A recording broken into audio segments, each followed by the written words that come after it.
오늘도 주님의 말씀을 통해 하나님 나라를 누리는 복이 있기를 주님의 이름으로 축원합니다. 제가 어릴 적에 저희 동네에 작은 길이 있었어요.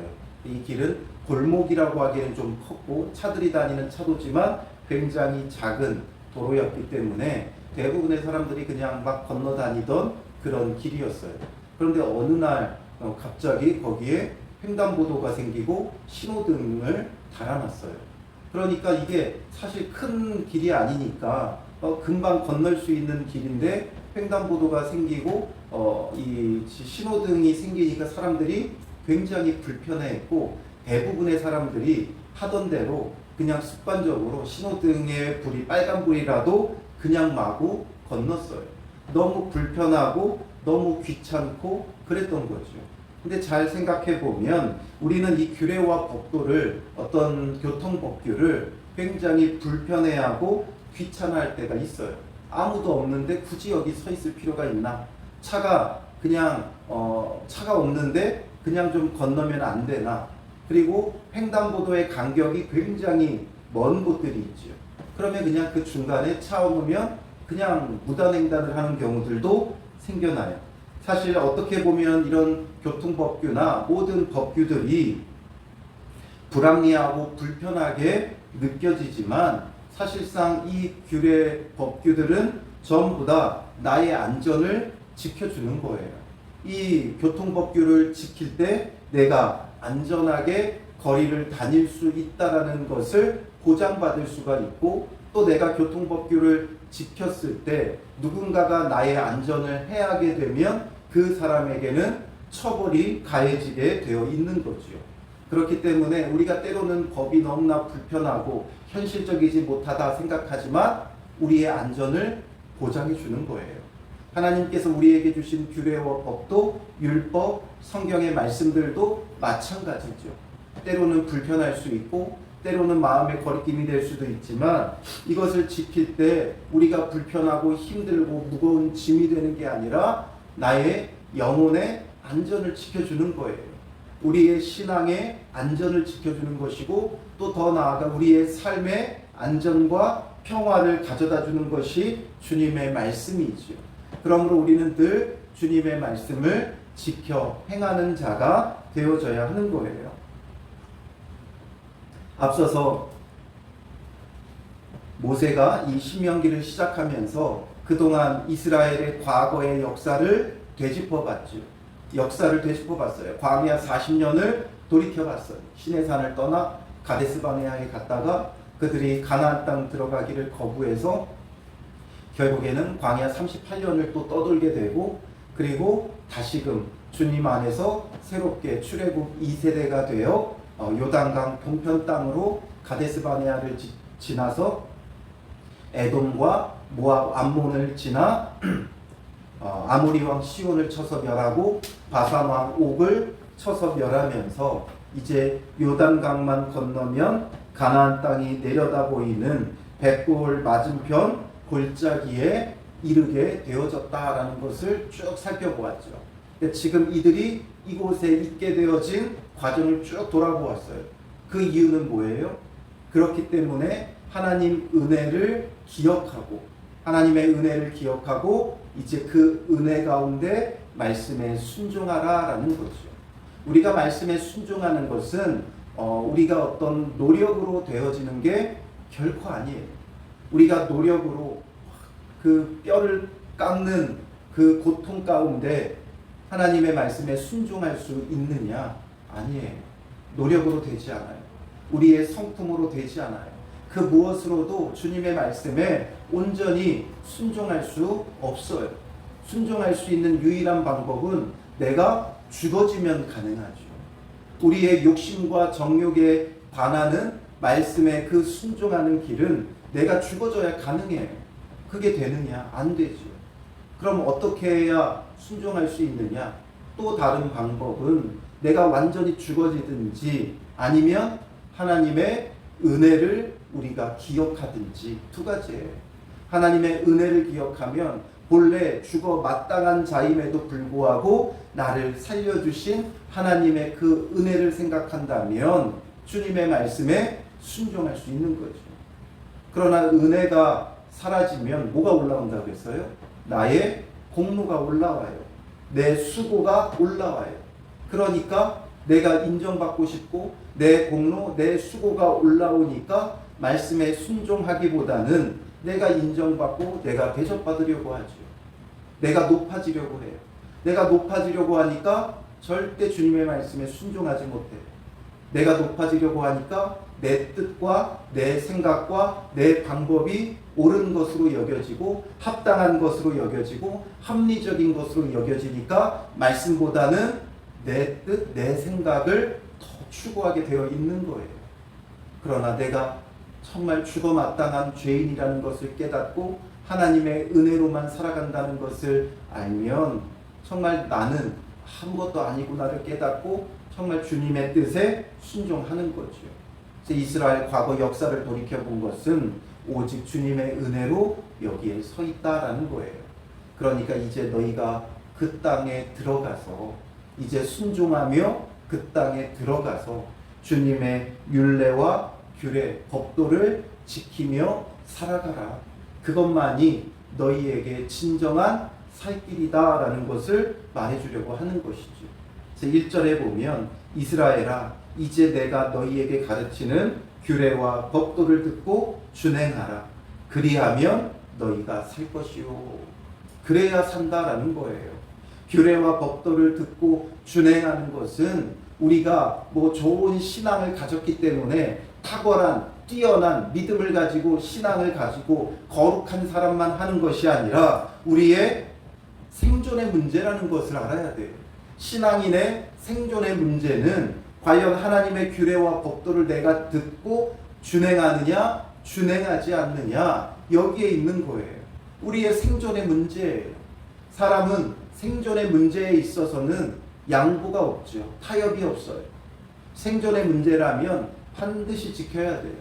하나님의 규례와 법도는 우리의 생존의 문제예요. 이걸 잘 지키는 사람은 신앙이 좋고 이것을 잘 안 지키는 사람은 신앙이 안 좋고의 차원이 아니라는 거죠. 하나님의 규례와 이 법도는 우리가 정말 모든 것을 다해서 반드시 지켜야만 하는 생존의 문제다라는 거죠. 그래서 그리하면 너희가 살 것이요 말하는 거예요. 그래야 너희가 산다. 너희가 산다. 그거 지키지 않으면 너희가 죽는다라는 거죠. 너희 조상의 하나님 여호와께서 너희에게 주시는 땅에 들어가서 그것을 얻게 되리라. 그들의 생존의 문제, 가나안 땅에 들어가 그 땅을 차지하는 것도 오직 주님의 규례와 법도를 지켜 행하느냐, 지켜 행하지 않느냐 여기에 달려 있다는 거예요. 오늘 우리의 삶의 문제도 마찬가지예요. 우리는 그 문제를 해결하기 위해 늘 분주하죠. 우리 어떤 물질의 문제, 건강의 문제, 또 가정의 문제, 삶의 문제 이것을 해결하겠다고 분주해요. 그러나 더 근본적으로 우리가 주님의 말씀에 순종하지 않으면 지금 당장 있는 그 문제가 해결되어져도 그 다음에 뭐가 와요? 더 큰 문제가 와요. 산 넘어 산이에요. 삶의 문제를 해결하려고 거기에 얽매여 있으면 우리 속담에도 있지만 언발에 오줌 누기밖에 되지 않아요. 그냥 임시 방편이죠. 잠깐 해결하는 거예요. 근본적인 그 문제를 해결하려면 주님의 규례와 법도를 지켜 행하는 것밖에는 없는 거죠. 그래서 2절에 보면 내가 너희에게 명령하는 말을 너희는 가감하지 말고 내가 너희에게 내리는 너희 하나님 여호와의 명령을 지키라. 하나님의 말씀을 지켜 행할 때 정말 중요한 건 가감하지 말아야 돼요. 더하거나 덜하지도 말아야 돼요.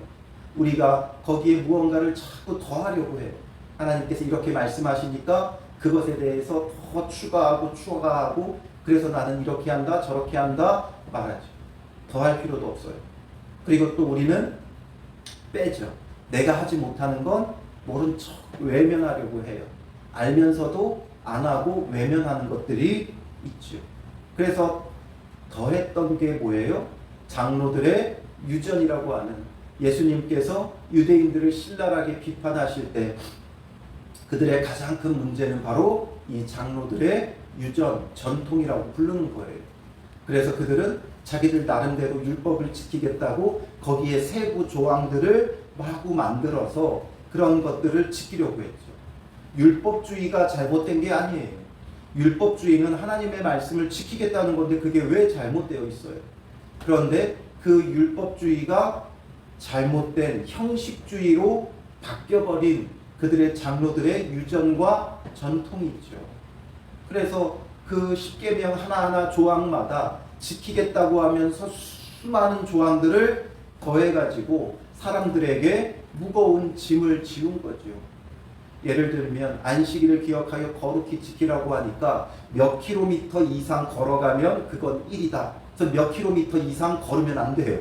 이런 것들을 자꾸만 더하고 추가하고 이래가지고 무거운 짐이 되게 만드는 거죠. 지금도 그런지는 모르겠지만 안식일이 되면 유대인들이 사는 곳에는 엘리베이터가 매 층마다 서요. 왜냐? 버튼을 누르는 게 1이니까 1하면 안 돼서 그 층층이 그냥 자동으로 열렸다 닫혔다 열렸다 닫혔다 매 층마다 그렇게 한다는 거예요. 이런 것들이 무거운 짐만 되는 거죠. 그래서 하나님의 말씀에 내 생각을 더하면 안 돼요. 이렇게 하면 이 말씀을 더 잘 지키는 거다. 이렇게 하면 더 옳은 것이다. 결국에는 내 생각이에요.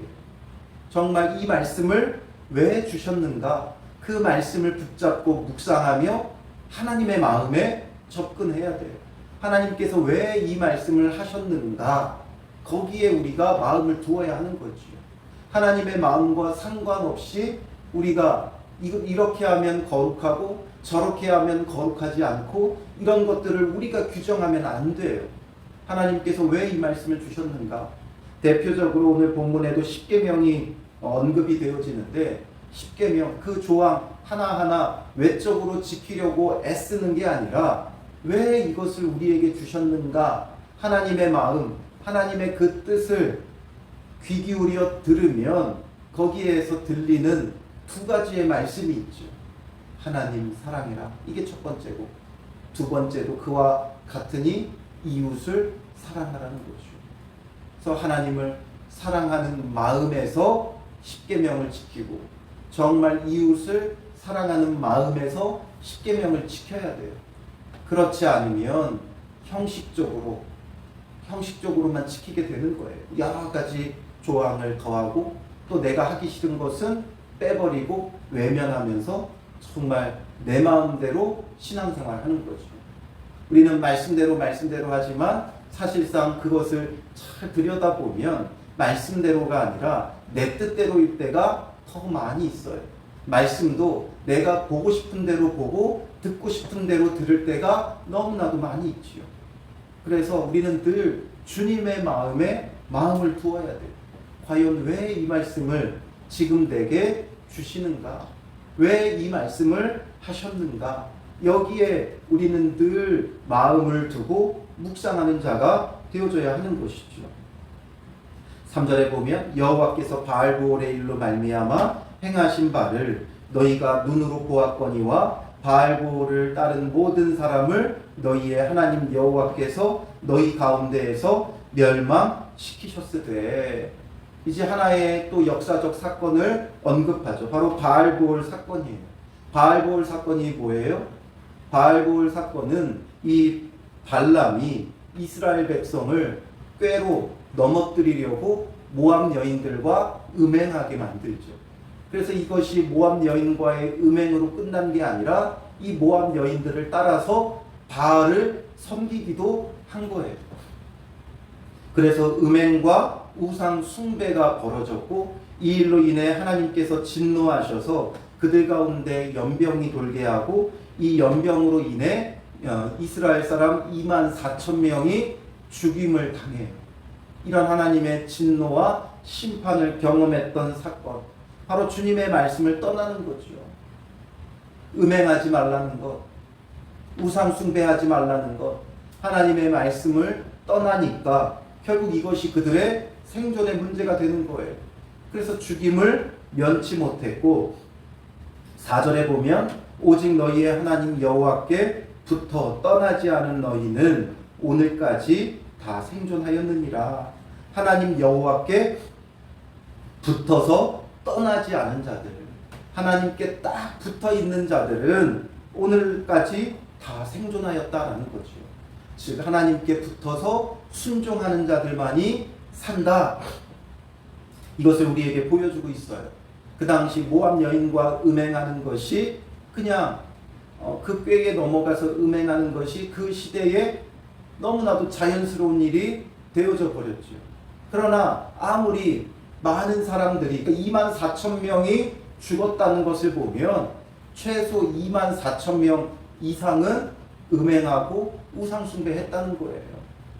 그러니 그런 것들을 보고 이것을 죄를 죄로 여기지 않고 함께 그 길을 따라가는 자들이 어마어마했다는 거죠.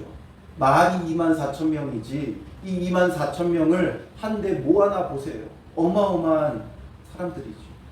그러니 널리고 널린 모압 여인과의 음행과 우상 숭배의 이 일들, 그것을 따라가는 많은 사람들이 있었지만 그것을 거부하고 하나님께 붙어 있으며 말씀에 순종하는, 세상 사람들의 기준으로는 육체적인 정욕을 따르고 세상적인 것에 대한 숭배와 섬기는 마음이 있을 때에 오직 마음을 새롭게 하고 주님의 그 뜻을 분별하는 자들, 그들은 살았다라는 거죠.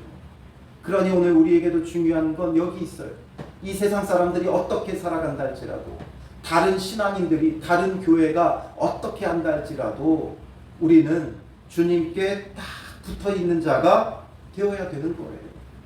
그래서 로마서 12장 2절에 뭐라 그래요? 너희는 이 세대를 본받지 말고, 이 세대를 본받지 말아라. 이 세상 사람들이 어떻게 신앙생활하고 어떻게 살아가든지 그걸 본받지 말고 오직 마음을 새롭게 함으로 변화를 받아 하나님의 선하시고 기뻐하시고 온전하신 뜻이 무엇인지 분별하도록 하라. 하나님의 뜻이 어디 있는지를 우리는 분별해야 되는 거예요. 하나님의 마음이 어디에 있는지, 이거 해라 저거 해라가 아니라, 이 대학을 가라 저 대학을 가라가 아니라, 이 일을 해라 저 일을 해라가 아니라, 마치 무당에게 점치는 것처럼 신앙생활하는 것이 아니라 하나님의 마음이 어디 있는가?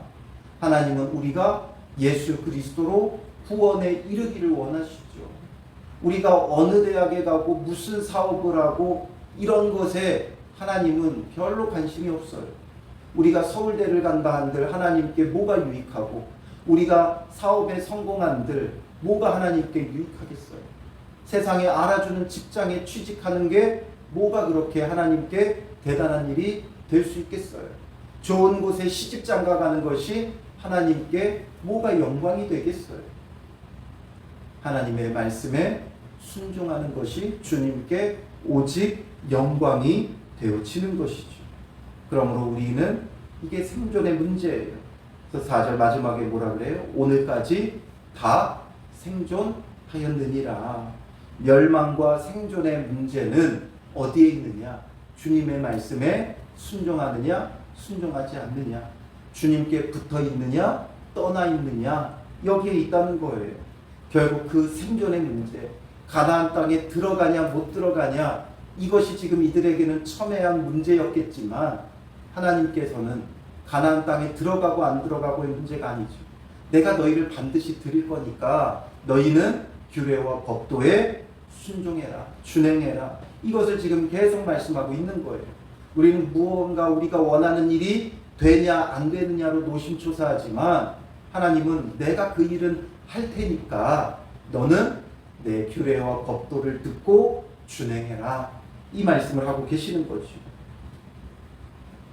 5절에 내가 나의 하나님 여호와께서 명령하신 대로 규례와 법도를 너희에게 가르쳤나니 이는 너희가 들어가서 기업으로 차지할 땅에서 그대로 행하게 하려 함인즉, 그 땅에 들어가서 행하게 하려 하는 것이다. 들어가냐 못 들어가냐, 그 땅을 차지하느냐 못하느냐, 이게 이스라엘 사람들에게는 지금 너무나 중요한 문제였겠지만 하나님의 입장에서는 내가 반드시 차지하게 할 테니까 너희는 그런 거 염려하지 말고 오직 내 율법과 규례, 법도에 준행해라 이거죠. 그래야만 너희가 산다. 역사적으로도 지금 너희들이 경험적으로도 아는 바다라는 거죠. 너희는 지켜 행하라 6절에 말하죠. 이것이 여러 민족 앞에서 너희의 지혜요 너희의 지식이라. 주님의 말씀을 지켜 행하는 게 가장 큰 지혜예요. 우리가 아무리 지혜로워도 하나님의 어리석음보다 지혜롭지 못하다 그랬죠. 가장 큰 지혜는 주님의 말씀에 순종하는 거예요. 세상 사람들이 보기에는 그렇게 신앙생활만 해가지고 뭐가 되겠냐 말하지만 이게 지혜예요. 말씀 붙잡고 그 말씀 순종하고 이것이 가장 지혜롭고 지식이 있는 것이고 복된 것이다라는 거죠. 그때에 세상 사람들도 인정하는 거예요. 그들은 이방인들이죠. 이방인들이 이 모든 규례를 듣고 이르기를 이 큰 나라 사람은 과연 지혜와 지식이 있는 백성이로다. 이방인들이 인정하는 거예요. 하나님의 규례와 법도를 들어보면 와, 이게 진짜 보통 나라의 법과 규례가 아니거든요. 그러니까 그들도 스스로 큰 나라다 지칭하는 거예요. 하나님 나라의 규례와 법도니까 세상 어디에서도 찾을 수가 없어요. 하나님의 규례와 이 법도를 들어보면 정말 우리가 그냥 단순히 신앙생활뿐만 아니라 복지에 대한 것도 너무나 잘 마련되어져 있죠. 또 사회적 거리두기에 대한 것도 너무나 잘 마련되어 있어요. 우리가 이제는 지난 일들이 되어졌지만 코로나로 엄격한 사회적 거리두기 방역 수칙들이 있었지만 율법과 규례를 보면 전염병에 대한 정말 방역 수칙이 얼마나 철저하게 되어 있는지 몰라요. 또 지금 점점 국가들이 복지국가로 발전해 가고 있죠. 지금 복지보다 더 온전한 복지가 율법과 규례에 다 담겨져 있어요. 그러니까 이들이 이것을 들어보면 야, 이건 보통 나라의 규례와 법도가 아니거든요. 그러니까 스스로도 큰 나라다, 지혜와 지식이 있다 말하죠. 7절에도 우리가 그에게 기도할 때마다 우리에게 가까이 하심과 같이 그 신이 가까이 함을 얻은 큰 나라가 어디 있느냐. 신이 가까이 하는 나라는 정말 큰 나라죠. 그런데 우리처럼 하나님께서 우리가 기도하면 들으시고 응답하시며 가까이 하는 그런 큰 나라가 어디 있느냐. 오늘 내가 너희에게 선포하는 이 율법과 같이 그 규례와 법도가 공의로운 큰 나라가 어디 있느냐. 정말 이렇게 공의로운 규례와 법도를 가진 나라가 없다는 거죠. 하나님의 규례와 법도는 너무나 공의로워요. 세상의 여러 나라의 법들을 보면 굉장히 불합리한 법도 많이 있어요. 그런데 정말 이 율법과 규례들은 너무나도 신비하고 온전하고 완전할 뿐만 아니라 공의로워요. 그러니까 어떻게 해야 돼요? 9절에 오직 너는 스스로 삼가며 내 마음을 힘써 지키라. 뭘 힘써 지키라고 말해요? 마음을 힘써 지키라고 하죠. 바로 하나님의 율법과 규례는 어디서부터 지켜야 돼요? 마음에서부터 지켜야 돼요. 외적인 행동으로만 지켜서 되는 게 아니에요. 외적으로 형식적으로만 지켜서 되는 게 아니라 마음으로 온전히 마음에서부터 있어야 되는 거죠. 우리의 마음이 순종하지 않는데 외적으로만 행하는 건 아무 의미가 없는 거죠. 이렇게 말씀을 지키려고 하면 우리는 와, 이거 불가능한데? 라고 밖에 오지 않죠. 형식적으로라도 지키면 되지 않느냐. 하지만 마음에서부터 온전히 지켜야 돼요. 마음이 없으니까 외적으로 지키는 게 어려운 거죠. 마음에서부터 하나님의 구원의 은혜를 경험하며 정말 하나님이 하나님 되심을 깨닫지 못하면 이게 될 일이 아니에요.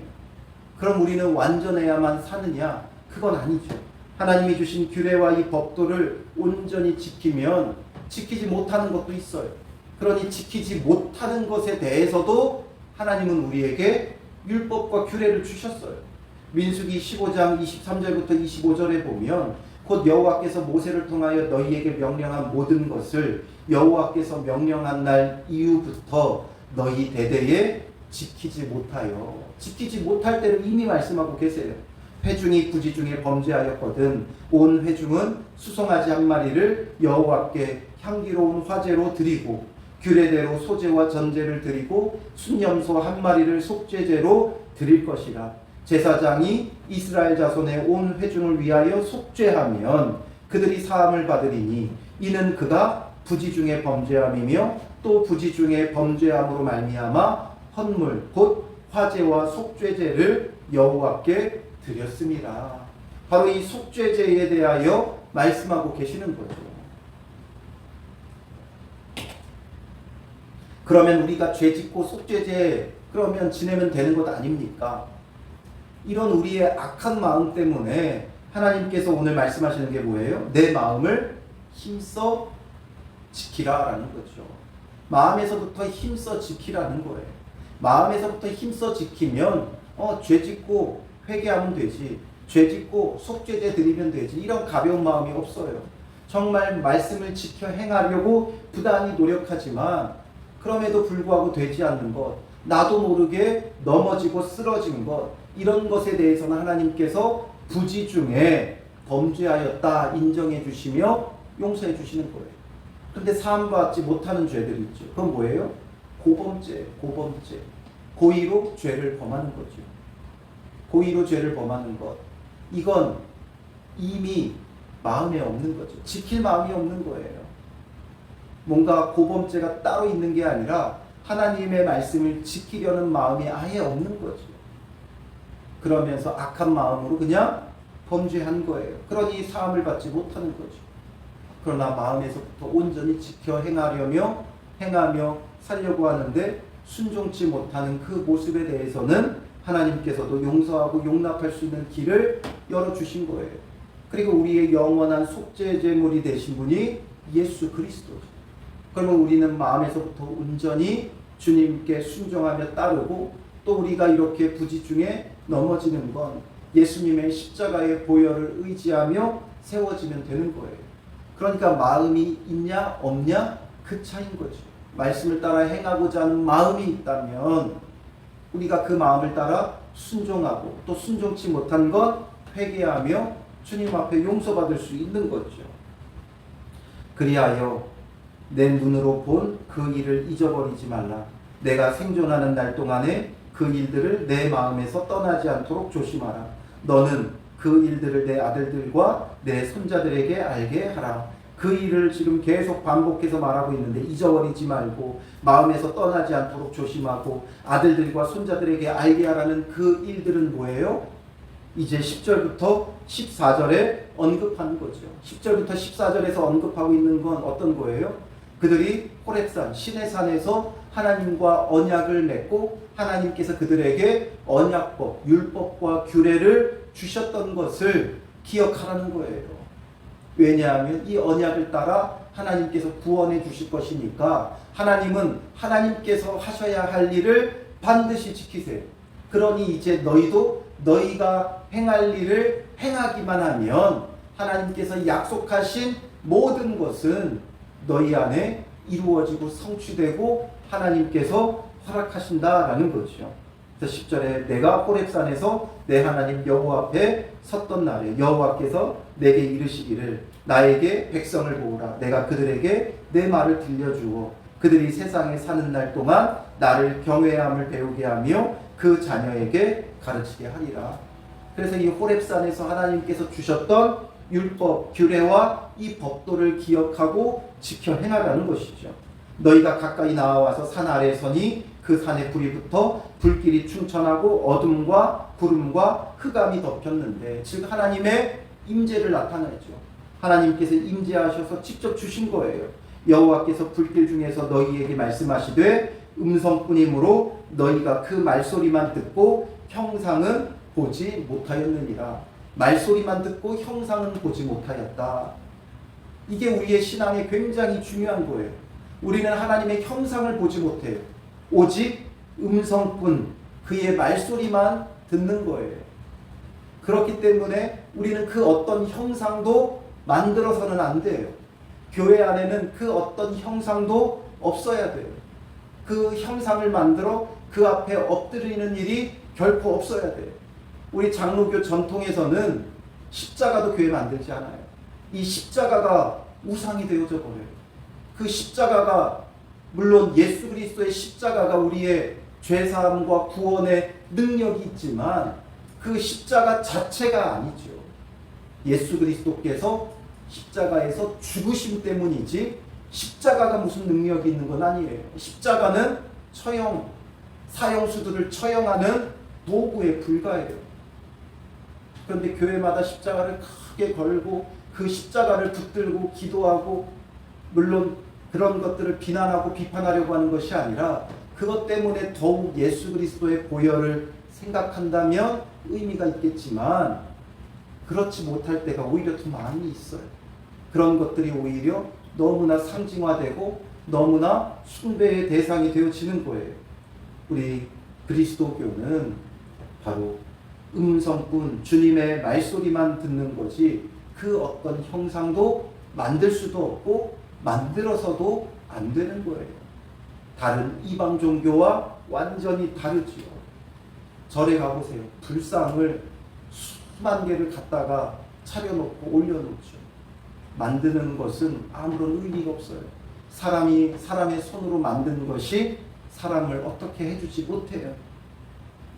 오직 음성뿐이었고 말소리만 듣고 형상은 보지 못하였다. 이건 바로 우리의 신앙의 근본적인 자세예요. 우리는 주님의 말씀을 듣는 자들이죠. 기록된 이제는 구약 시대에는 하나님께서 직접 말씀하는 시대였다면 이제 우리는 기록된 하나님의 말씀을 통해 하나님의 음성을 듣는 자들이에요.